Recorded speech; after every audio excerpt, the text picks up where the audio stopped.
द्वार के अंदर मौजूद सीढ़ियों से नीचे गिर जाता है। तब उसे समझ आता है कि ये गुफा उस गुफा के अंदर है। तब वो देखता है कि उस गुफा में कहीं ऊपर से थोड़ी सी रोशनी आ रही थी। चारों ओर अंधेरा था, लेकिन वो रोशनी जिस दिशा में गिर रहा था वहाँ बैंगन का छोटा सा एक पौधा था। उस पे लंबे और बड़े अच्छे बैंगन फूले हुए थे।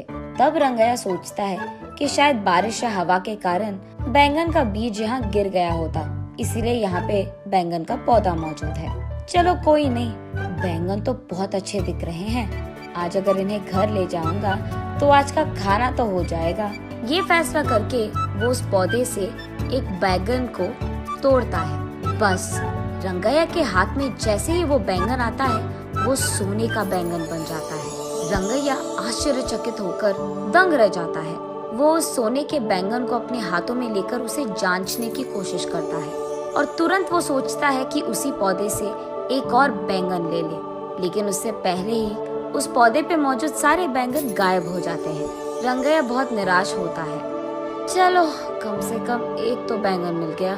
अगर ये मैं मार्केट में बेचूंगा तो बहुत सारे पैसे मिल जाएंगे, तब मुझे कई दिनों तक कुछ भी काम करने की कोई जरूरत नहीं होगी। ये फैसला करके उस गुफा की सीढ़ियां चढ़कर वो बाहर की गुफे की ओर आता है। रंगैया जैसे ही बाहर आता है वो दरवाजा अपने आप बंद हो जाता है। उस गुफा से बाहर आते ही चोरी चोरी छुपकर वो अपने बीवी के पास जाकर इस सोने के बैंगन को दिखाता है। उस सोने के बैंगन को देख रत्नमा तुरंत बेहोश होकर नीचे गिर जाती है। कुछ देर बाद होश आता है। तब रत्नमा, बाप रे, सोने का बैंगन कहाँ से लेकर आए आप? ये कहाँ मिला आपको? उससे तुम्हारा क्या मतलब? हमेशा पैसों के पीछे पड़ी रहती है ना। ये लो, ये सोने का बैंगन लो और इससे जो करना है तुम कर लो। अरे पहले आप ये तो बताओ कि ये आप लाए कहाँ से? कहीं आपने कुछ चोरी वोरी तो नहीं किया ना? ऐसे रत्नमा एक के बाद एक उसे प्रश्न पूछते ही गई और कोई चारा ना होने के कारण रंगैया जो कुछ भी हुआ रत्नमा को बताता है। तो फिर आपको वही रहना था ना? कुछ देर बाद अगर और बैंगन आ गए तो उसको भी लेकर आते। आपकी जल्दबाजी से ना मैं तो मर रही हूँ।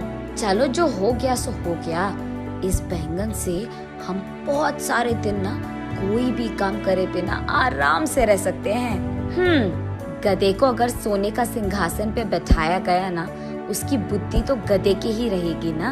हाँ, अब क्या हो गया? इसका मतलब क्या है? इसी घर में रहते हुए चैन की जिंदगी नहीं चाहिए मुझे। आप 2-3 और सोने के बैंगन लेके आए।